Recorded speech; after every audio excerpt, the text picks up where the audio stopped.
Hello friends, நல்லா இருக்கீங்களா? இது ஒரு அவேர்னஸ் வீடியோ தான். நானும் ஃப்ரெண்டும் வந்துட்டு ஒரு 2 days பிஃபோர் வந்துட்டு டீ ஷாப்பில் பேமெண்ட் பண்ணும்போது வந்து ப்ராசஸிங்லேயே போயிட்டுருக்கும்போது வந்துட்டு லேட்டானதுனால அவங்க கடைக்காரங்க பைசா கொடுங்க அப்படின்னாங்க. சரின்னு சொல்லிட்டு பைசா கொடுத்துட்டு வந்தாச்சு. பார்த்தா வந்துட்டு நைட்டு வந்து அமௌண்ட் வந்து ஆட்டோமேட்டிக்காக வந்து க்ரெடிட் ஆகிட்டு அவங்களுக்கு, எனக்கு வந்துட்டு இதை டெபிட் ஆகிட்டு.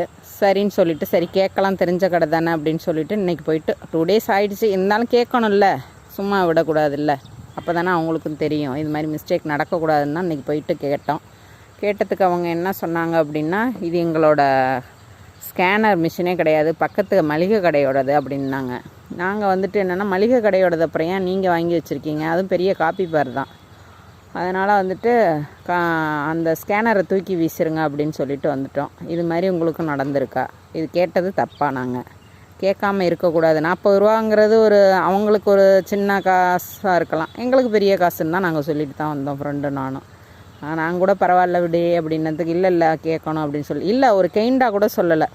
சரிம்மா அப்படி ஆயிடுச்சான்னு கேட்டிருந்தா கூட சரி பரவாயில்லன்னு விட்டு வந்திருக்கலாம். எங்களோடது இல்லை அப்படின்ட்டு ரொம்ப அலட்சியம். அதான் தெருவுக்கு 10 காப்பி பார் இருக்கே, இது மாதிரி உங்களுக்கு நடந்திருக்கா? இருந்தாலும் இனிமேல் ப்ராசஸிங்னாலே அமௌண்ட் வந்துட்டு நம்மளது டெபிட் ஆகிடுது, கொஞ்சம் கேர்ஃபுல்லாக ஹேண்டில் பண்ணுங்கள். அதுக்காக தான், ஒரு விழிப்புணர்வுக்காக தான் இந்த வீடியோ பதிவு பண்ணுறேன் ஃப்ரெண்ட்ஸ். தேங்க்யூ ஃபார் வாட்சிங். சப்ஸ்கிரைப் பண்ணுங்கள், சப்போர்ட் பண்ணுங்கள். இது மாதிரி உங்களுக்கு நடந்திருந்ததுன்னா கமெண்டில் சொல்லுங்கள். இதுவே ஒரு சின்ன அமௌண்ட்டு, ஏதோ வேறு எதுவும் பண்ணுறோம் அவசரத்தில், டக்குன்னு ப்ராசஸிங்னு சொல்லிவிட்டு கொடுத்துட்டு வந்துடுறோம். இது மாதிரி போயிட்டு நம்ம எப்போதுமே நம்ம காசு கையில் இருக்கிறது போயிடுச்சு அப்படின்னா மறுபடியும் வாங்குறது எப்போதுமே கஷ்டம். அதுக்காக தான் இந்த ஒரு பதிவு. தேங்க்யூ.